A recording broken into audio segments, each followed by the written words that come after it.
Presidente Alberto Fernández, gracias por recibirnos aquí en la Quinta de Olivos. Al contrario. En este lugar pronto va a estar Javier Milei, así que antes de empezar a hablar de usted, quisiera hablar del próximo presidente. ¿Qué significa que el liberal haya sido elegido justamente el primer mandatario de Argentina y que vaya a ser él el que comande los destinos del país? ¿Qué significa para usted? No, yo soy un hombre de la democracia, es la decisión de la mayoría del pueblo argentino. Así lo tomo y así lo respeto. Y más allá de que mis diferencias ideológicas y conceptuales con él son muy grandes, es la decisión del pueblo y así lo tomo. Y ojalá que él acierte en las políticas que impulsa, porque si a él le va bien al pueblo argentino, que es lo único que me importa. Que Milei vaya a ser el próximo presidente quiere decir que el Frente de Todos, renombrado Unión por la Patria, no le alcanzó con lo que hizo en estos años para revalidar justamente su mandato. ¿Por qué cree que fue así? ¿Cuál es la explicación más profunda de que haya ganado Milei? Milei ganó porque la gente lo votó en su mayoría. Y sobre ese punto no hay apelación posible, es simplemente eso. Y en una democracia así debe ser y hay que respetarlo. Y después están todos los análisis que uno puede hacer.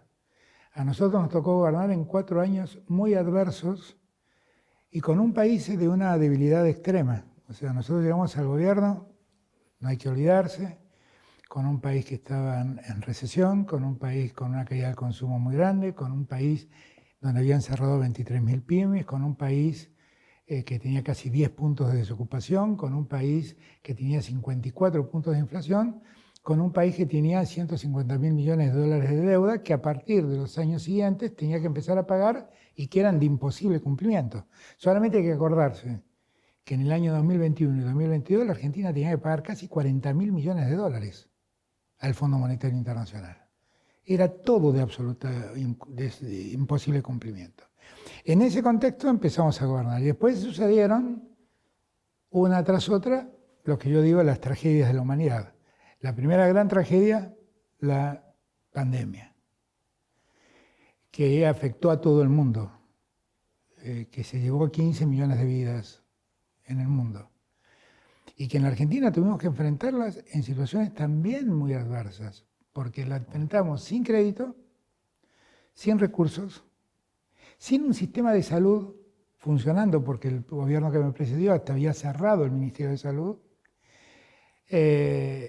con un problema de empleo, de desempleo creciente, y con esa deuda de la que estoy hablando, que tuve que negociar en el medio de la pandemia. Suma a esas tragedias, obviamente, la deuda con el Fondo Monetario Internacional, la sequía y desde ya todos los problemas derivados de la guerra en Ucrania. Pero entonces ¿fue la economía lo que hizo que Unión por la Patria no se pudiera mantener en el gobierno? Por eso, a eso voy. Ese es un aspecto, ¿no? El de la pandemia, que fue un aspecto muy serio, que nos obligó inclusive a emitir mucho dinero para poder sostener la Argentina. O sea, hay que acordarse que nosotros en pandemia sostuvimos los salarios de los trabajadores registrados, que en pandemia dimos créditos blandos a pequeñas y medianas empresas para que se pudieran mantener en pie, para que dejaran de caerse. Que en pandemia dimos créditos blandos a los consumidores para que el consumo no se cayera, porque la Argentina estaba realmente muy mal económicamente. Y así nos ocupó el año 2020, y ese año 2020 dejó un resultado de 9 puntos de la caída del Producto Bruto.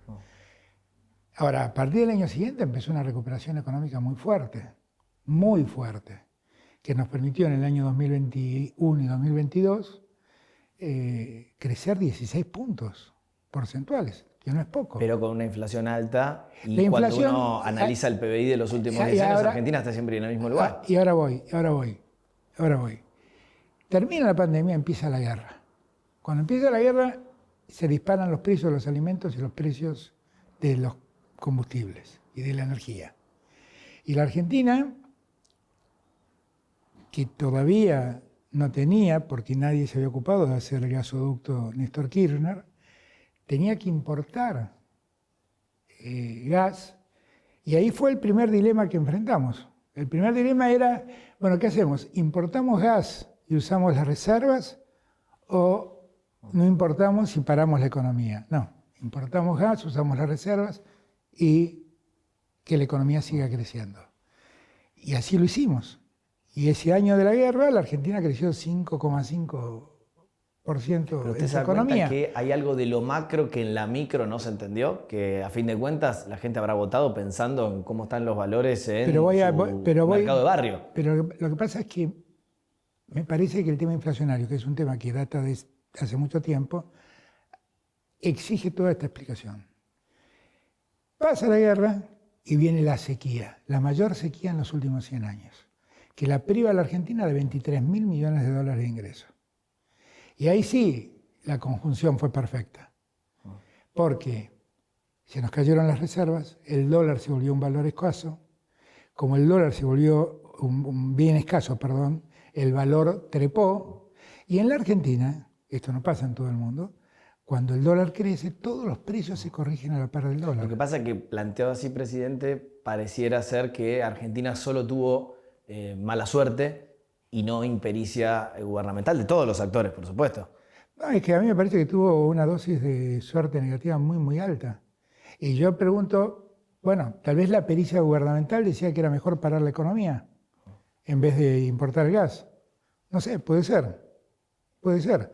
Tal vez la impericia gubernamental puede entenderse como por qué si faltaban dólares siguieron importando insumos y permitiendo que la producción industrial no caiga, porque de hecho tenemos récord de producción industrial. La actividad económica creció este año, pese a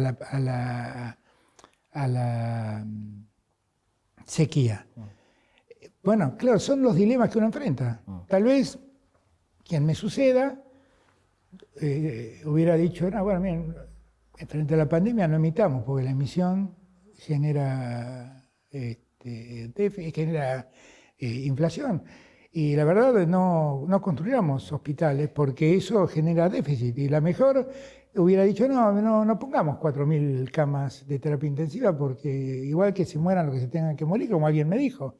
Y tal vez hubiera dicho en la guerra, bueno, no traigamos energía si la energía está cara y que cierren las fábricas. Y tal vez en la sequía hubiera dicho, no, bueno, nos quedamos sin dólares, bueno, entonces que paren las empresas y no compremos insumos.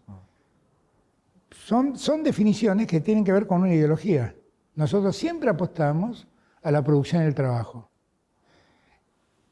Y eso ayudó, irónicamente, a que la inflación trepe como trepó. Porque pienso, si sigo su relato desde otro lugar del mundo, quizás no desde la Argentina, en esta pantalla internacional, la conclusión obvia sería, bueno, entonces debe haber ganado el gobierno. Y no, perdió y contundentemente. Bueno, entonces, ahora venimos a contestar la primera pregunta. ¿Por qué perdimos? Yo creo que es un cúmulo de cosas. Yo creo que la pandemia generó un gran desánimo aquí y en el mundo, porque prácticamente todos los gobiernos que gobernaron la pandemia terminaron perdiendo las elecciones, aquí y en el mundo. Fue un momento muy ingrato que vivió la humanidad y en ese momento ingrato la gente quiere olvidarse, quiere pasarla, no quiere recordar y la gente asocia ese momento ingrato generalmente con el gobierno que está en ese momento. Fue un momento muy ingrato para la humanidad y yo estoy convencido que dejó secuelas en la humanidad. El surgimiento de las derechas en el mundo ocurre precisamente con la pandemia, donde aprovechan el escenario de la pandemia para decir esto es producto de que los gobiernos progresistas no hacen lo que tienen que hacer. ¿Hay algo de lo que dice o plantea el próximo presidente de Argentina, Javier Milei, con lo que usted esté de acuerdo? Bueno, no escuché todo. De lo que escuché estoy nada, me dice que estoy de acuerdo. Nada. Porque vuelvo a repetir, yo tengo que decir que debo admitir que Javier Milei lo dijo en campaña y que lo votaron igual. Pero, o sea, fue sincero con su promesa, por ejemplo, de ajuste fiscal. Claro, pero si su ajuste fiscal supone parar toda la obra pública, bueno, yo quiero decirle a Milei que nosotros fuimos el gobierno de la democracia que más obra pública realizó. Empezamos 7.000 obras públicas, terminamos 4.000 y 3.000 están en ejecución. Hicimos la obra pública más grande de la historia de la democracia, que es el gasoducto de Néstor Kirchner. Lo hicimos en 9 meses financiado por el Estado. En 9 meses, récord en la historia. Eso nos permite a nosotros tener una soberanía que, por ejemplo, él, el año que viene, no solamente no va a tener que pagar 5.000 millones de dólares de importación de gas como tuve que pagar yo. El año que viene va a tener gas porque viene de Vaca Muerta a través de ese gasoducto. Y además va a poder vender gas y petróleo a Chile y esas exportaciones van a representar cerca de 7.000 millones de dólares. Ahí solo hay 12.000 millones de dólares que él va a tener que yo no tuve. Ahí solo. Ahora, su mirada de hay que restringir el déficit fiscal, yo en eso estoy de acuerdo. O sea, yo no creo que el déficit fiscal sea bueno. Definitivamente es malo. Es malo y hay que evitarlo. Y cuando el déficit fiscal se vuelve constante, es como una bola de nieve que va creciendo y se va a hacer imparable. Sin embargo, el oficialismo gastó mucho dinero en la campaña, en pos de ganar, y ha generado algunas quejas incluso de gobernadores aliados. Bueno, sin embargo, no sé cuánto dinero gastamos. En verdad lo que le dijimos es, los trabajadores no pagan más impuestos a las ganancias, porque el que trabaja recibe una retribución, y la retribución al trabajo es un aporte a la empresa, no es riqueza. Entonces, terminamos con el impuesto a las ganancias. Sacamos el IVA. Muchos dicen una medida electoralista, porque es un lo veníamos haciendo. Pero lo veníamos cada haciendo, vez más el que más gana. Lo veníamos haciendo de antes, ¿eh?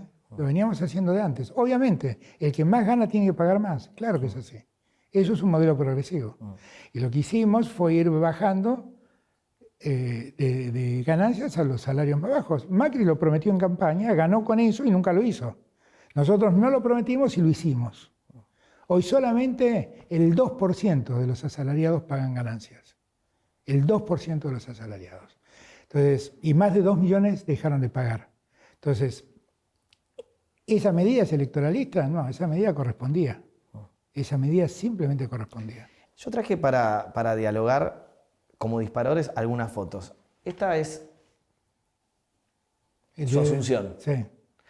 El Alberto Fernández de hoy, que está dejando el gobierno, ¿qué le diría? ¿Qué consejo le daría a este Alberto Fernández que todavía tiene todo el gobierno por delante?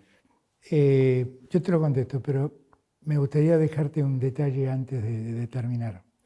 Nosotros estamos dejando el gobierno con esta crisis económica de la que vos hablás y por la que vos decís la gente no nos votó. Pero nos estamos dejando el gobierno habiéndole traspasado más de 230.000 millones de pesos a todas las provincias argentinas para que paguen el aguinaldo a todos los empleados del país. Y además le estamos dejando en caja del Estado 1 billón de pesos al gobierno que viene.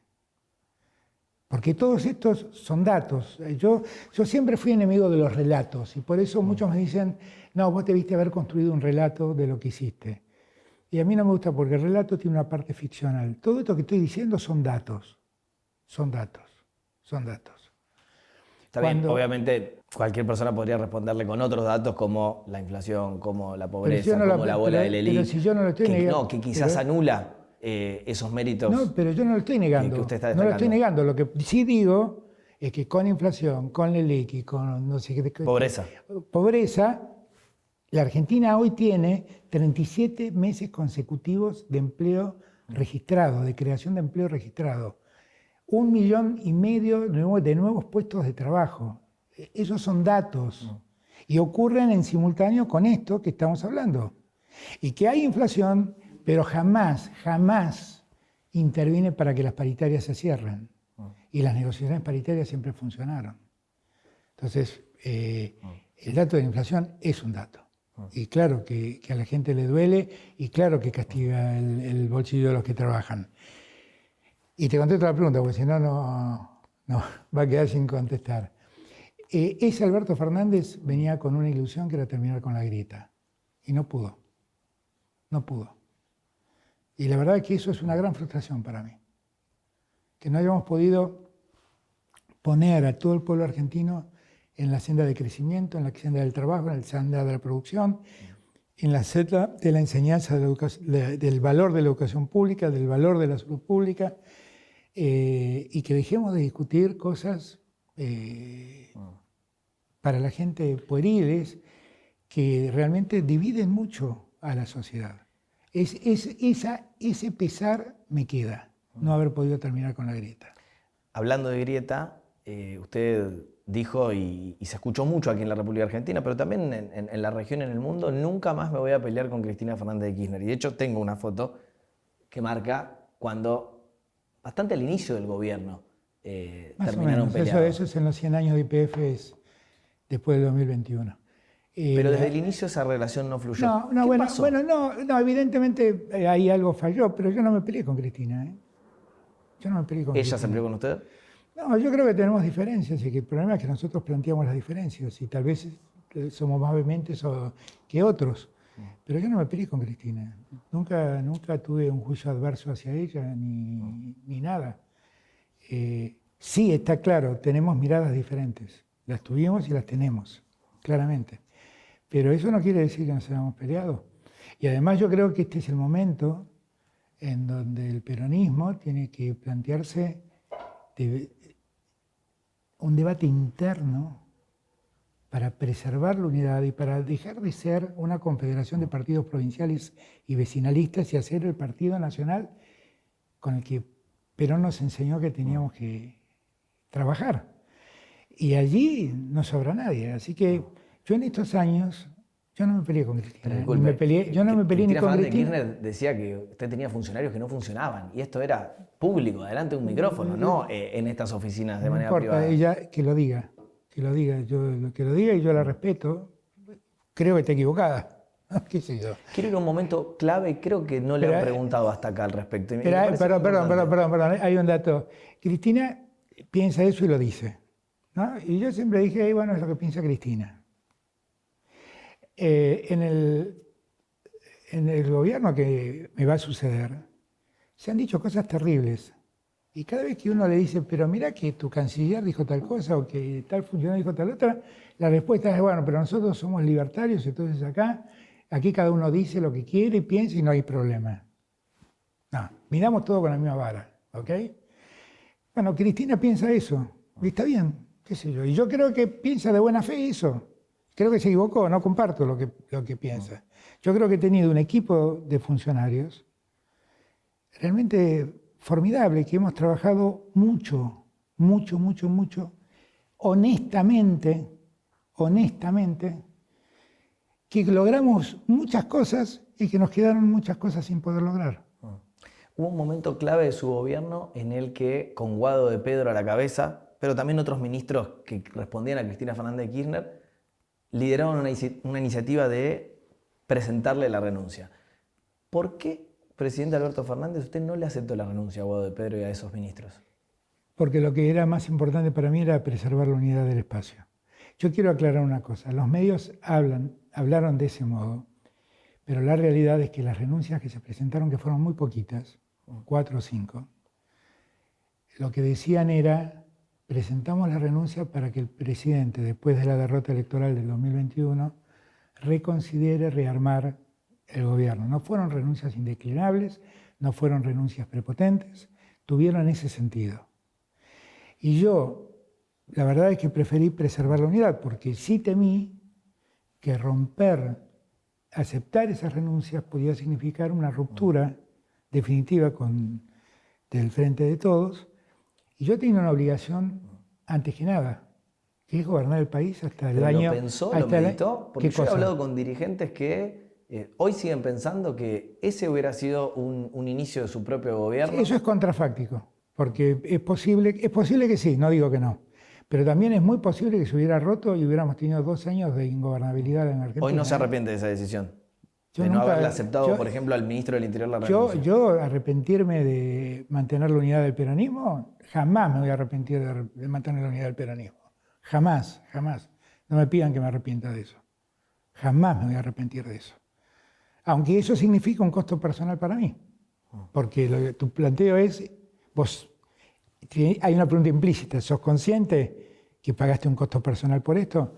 Y bueno, puede ser que haya pagado un costo personal, pero la verdad es que Finalmente, yo creo en la política como un proyecto colectivo y todos somos actores pasajeros en la política. Me animo a decir más, hay quienes piensan, incluso dentro del peronismo, que era un ejercicio peligroso incluso para la sociedad y la economía. Por ejemplo, una vicepresidenta esmerilando o criticando muy fuerte a quien era su ministro de Economía, Martín Guzmán saliendo rápidamente y generando una crisis económica de la que quizás nunca se recuperaron. Eso es cierto, pero también es cierto que, bueno, de eso cada uno deberá responder de la historia qué responsabilidad le cupo. Yo lo que sí sé es que yo siempre preservé nuestra unidad y para mí fue más importante que nada.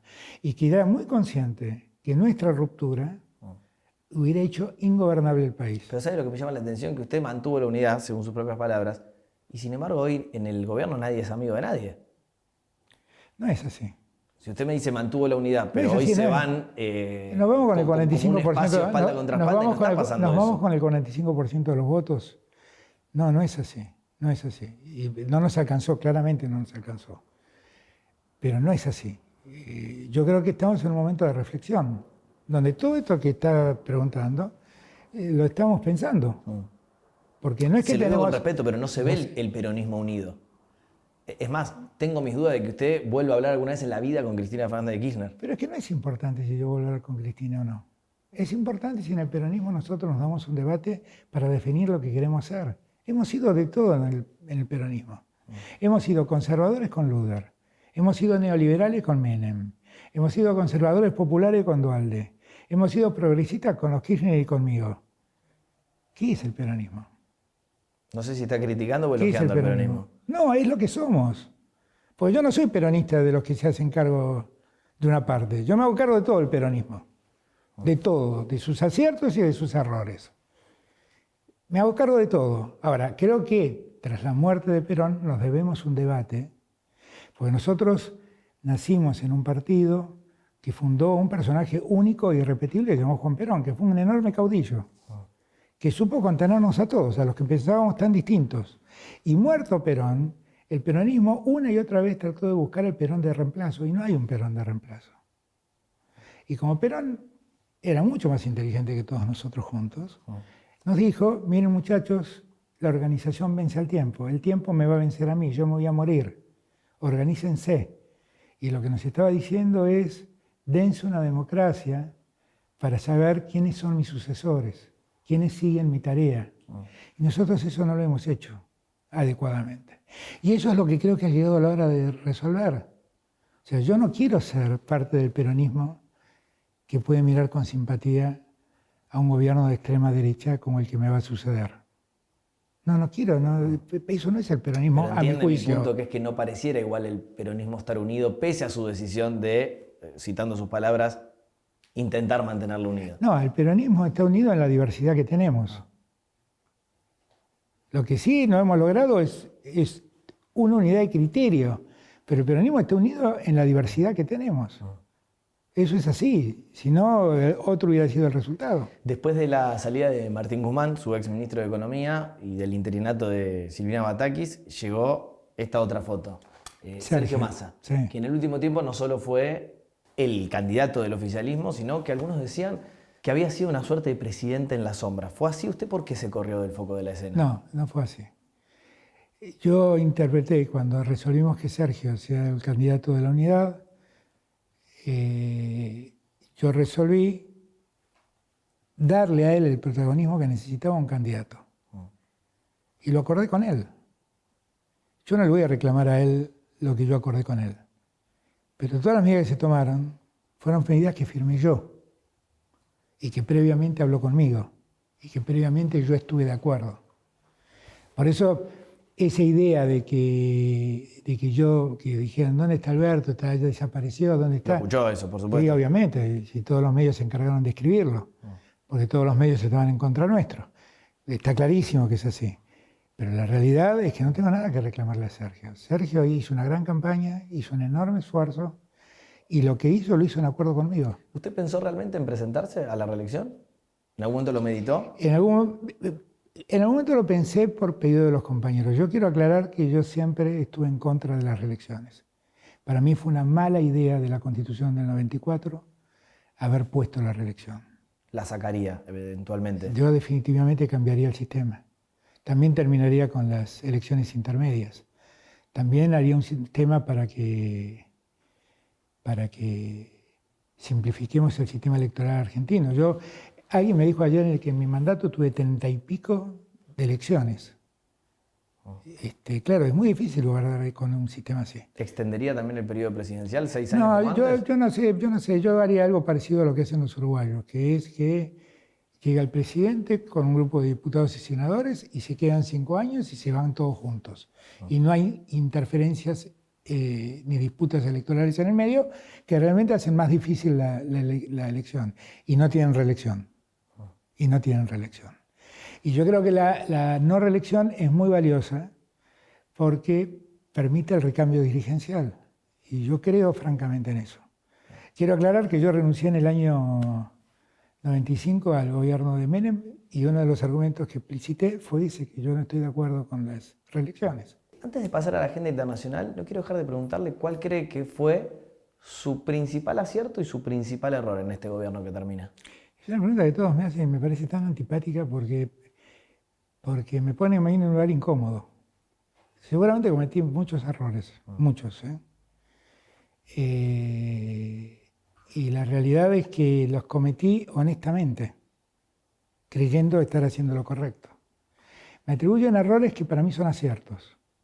Por ejemplo, el haber dado marcha atrás con el tema Vicentín, porque me dejé llevar por una información inicial que me impulsó a expropiar una empresa y cuando me descubrí lo que estaba pasando en esa empresa, dije, voy a gastar mucha plata de los argentinos para salvar a un grupo de accionistas que son unos bandidos. Y retrocedí. Muchos esa acción de retroceder lo vieron como una actitud timorata. Para mí fue un acierto. Para otros fue un error, pero para mí fue un acierto. Fue un error que en plena pandemia, en el cumpleaños de Fabiola, hayamos hecho el brindis que fue tan famoso. Fue un error. Y esa es toda mi responsabilidad. Toda mi responsabilidad. En ese contexto, y se lo pregunto esto porque tuvo mucha repercusión internacional también, hubo una suerte, o así se lo llamó, de vacunatorio VIP. El vacunatorio VIP yo creo que es una cosa absolutamente injusta con Ginés. En verdad... ¿Con quién era su ministro de Salud? Con quien era mi ministro de Salud. En verdad, las personas allí vacunadas eran personas que debían recibir la vacuna, porque eran gente todos mayores de edad, que estaban en una situación de mucho riesgo y que necesitaban recibir la vacuna. Y que Ginés, solo por un hecho de tratar de hacerle más fácil el problema a esas personas, en vez de mandarlos al hospital Posadas, decidió hacerlo en el Ministerio de Salud. Pero la foto de aquí mismo, en la Quinta de Olivos, más lo que se llamó vacunatorio VIP, ¿no echó por la borda todo el esfuerzo que quizás honestamente el gobierno estaba haciendo? Puede ser. Lo que también quiero decir es una cosa, y ya he pedido disculpas públicamente, y la verdad es que fue un error mío, pero cuando yo digo que caí en el error honestamente, lo digo porque ese día, en este lugar, habían circulado 70, 80 personas, porque este lugar era la casa de gobierno. La Argentina estaba aislada, pero el gobierno tenía que seguir funcionando. Y yo la verdad no tomé dimensión de lo que estaba pasando. Y debía haber tomado dimensión. Fui al proceso judicial, hice una serie de planteos que me fueron rechazados, nunca apelé, era un delito que a los 2 años prescribía. Pude haber hecho chicanas procesales para que el hecho prescriba y prefería asumir mi responsabilidad, reparar el daño causado, pagando una suma de dinero que el fiscal dispuso. Pedí un crédito en el banco privado del que fui cliente toda mi vida y pagué y me hice cargo. Digo esto porque esto contrasta mucho con la historia de los presidentes argentinos, que hicieron todo lo contrario muchas veces. Chicanearon y los procesos duraron años y años buscando la prescripción de la causa y yo no hice eso, asumí mi responsabilidad. Con lo cual creo que en verdad eso se usó mediáticamente y se usó mucho por la oposición para deslucir un trabajo que en el mundo es reconocido. La Organización Mundial de la Salud pone a la Argentina como un modelo de cómo se trabajó en la pandemia. Bueno, también se criticó la supuesta cuarentena más larga del mundo. Eso es mentira. Parate de Sí, pero industria, de claro, pero eso es laboral. una... Nacho, eso es una mentira absoluta. No fue ni la cuarentena, no hubo cuarentena en Argentina, hubo aislamiento, que es otra cosa, no hubo cuarentenas. Y es mentira que haya sido la más larga del usted mundo. volvería a hacer ese aislamiento. Y bueno, lo volvería a hacer porque volvería a hacer porque lo que la Organización Mundial de la Salud decía que había que hacer en una situación de absoluta incertidumbre. Porque el día después todos sabemos cómo se gana el partido, ¿eh? Pero el día previo es muy difícil saber cómo se gana.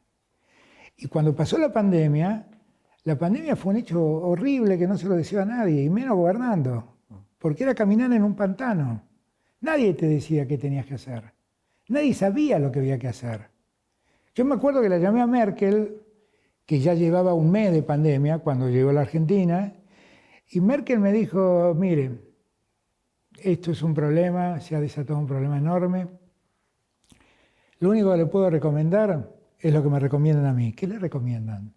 Volver a la medicina de la Edad Media. ¿Y eso qué significa?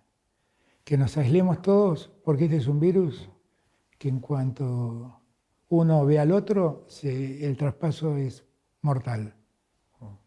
Y eso fue el consejo que me dio Merkel.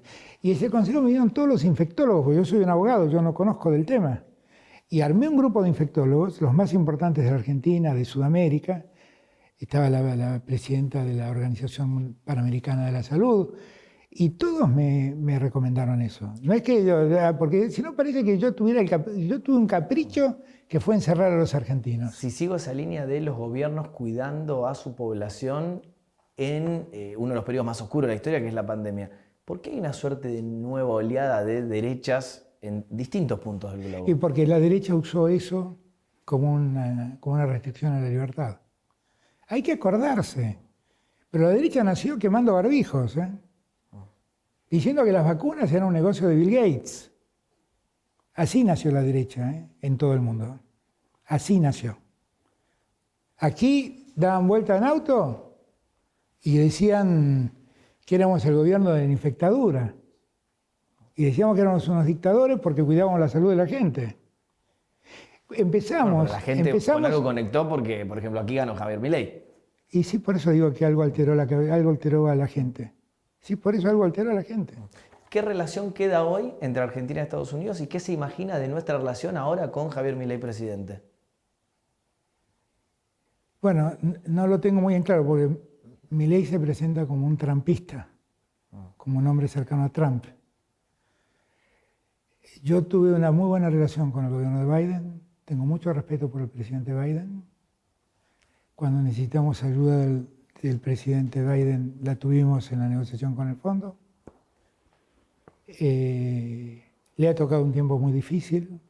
A él no solo tuvo que soportar parte de la pandemia, sino que también tuvo que soportar la salida de Afganistán, la guerra de Ucrania, el conflicto de Israel.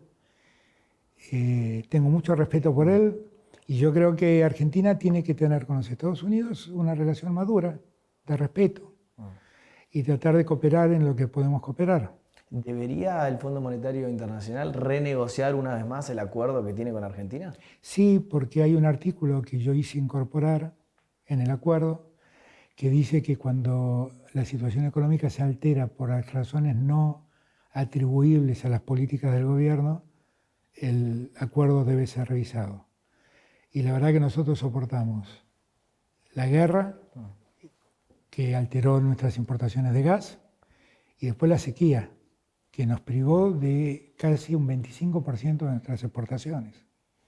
Y por lo tanto debería revisarlo, claro que sí. La última vez que nos... Perdón, lo firmó además.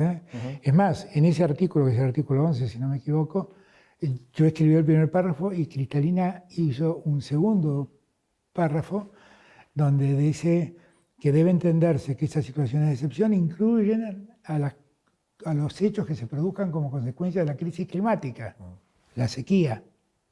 Con lo cual el fondo definitivamente debería revisar y ser más flexible con la Argentina. Como legado internacional y bajo el paraguas de lo que usted muchas veces ha nombrado, incluso lo hablamos en alguna cumbre de las Américas en Los Ángeles, en Estados Unidos, bajo el paraguas del multilateralismo, ¿usted se arrepiente de haber tenido cierto vínculo cercano con Cuba, con Venezuela, con Nicaragua?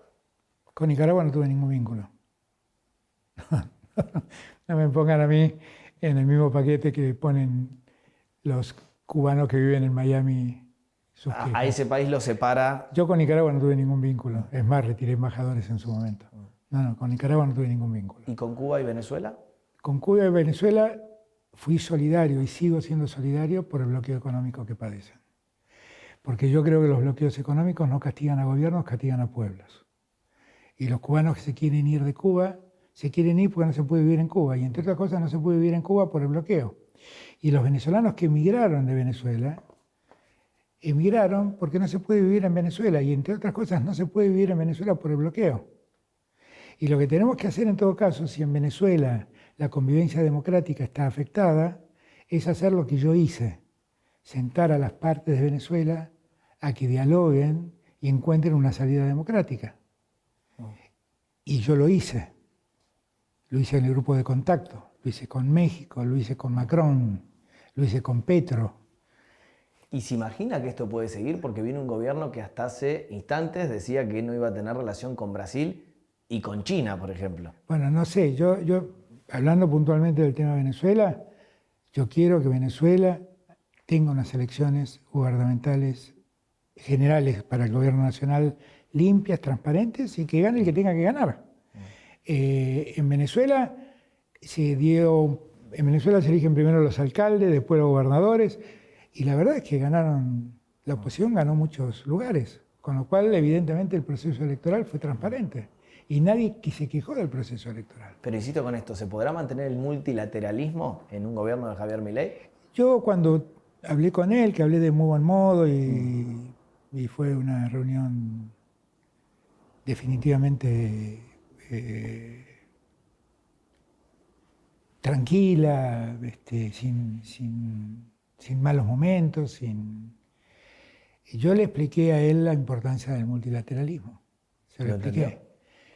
Y yo espero que lo entienda, porque la verdad es que seguir creyendo que en el mundo existe el comunismo es algo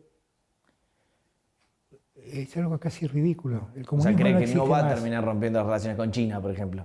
Bueno, es que si rompe relaciones con China, tratar de comunista a Lula es una cosa realmente... ¿Lula difícil debería de venir a entender. la asunción de Milei? Porque fue invitado primero Jair Bolsonaro.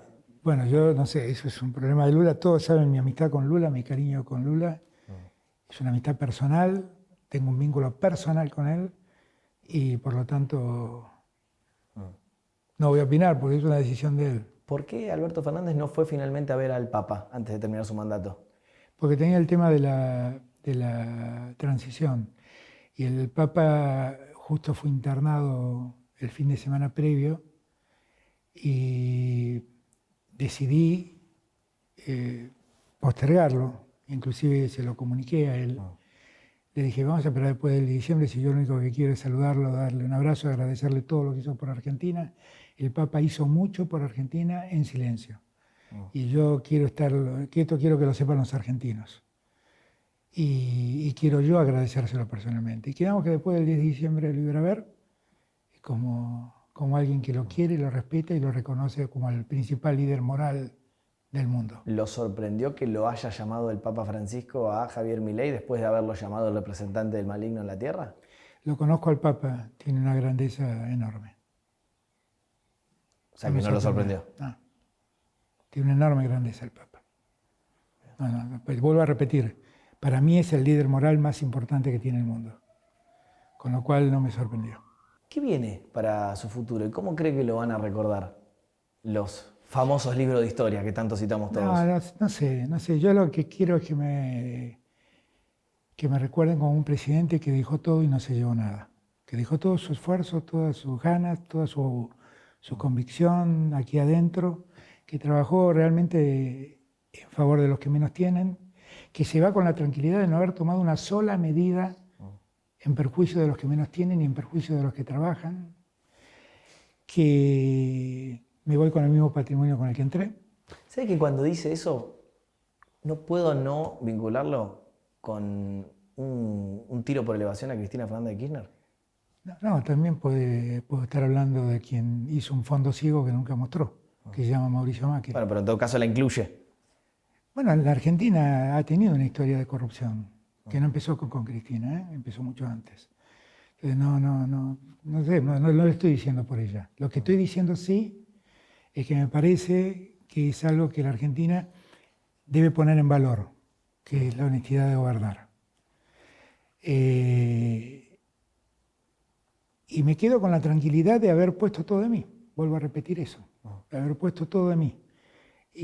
Creo que la historia va a poner en valor que hicimos 140.000 viviendas, que hay 90.000 viviendas en construcción, que hicimos 7.000 obras públicas enormes, como el acueducto del Impenetrable o como el gasoducto Néstor Kirchner, que cambiaron la vida de millones de argentinos, que federalizamos la hidrovía, que federalizamos el país, porque la inversión en ciencia y tecnología, hoy el 80% de esa inversión va al interior de la patria.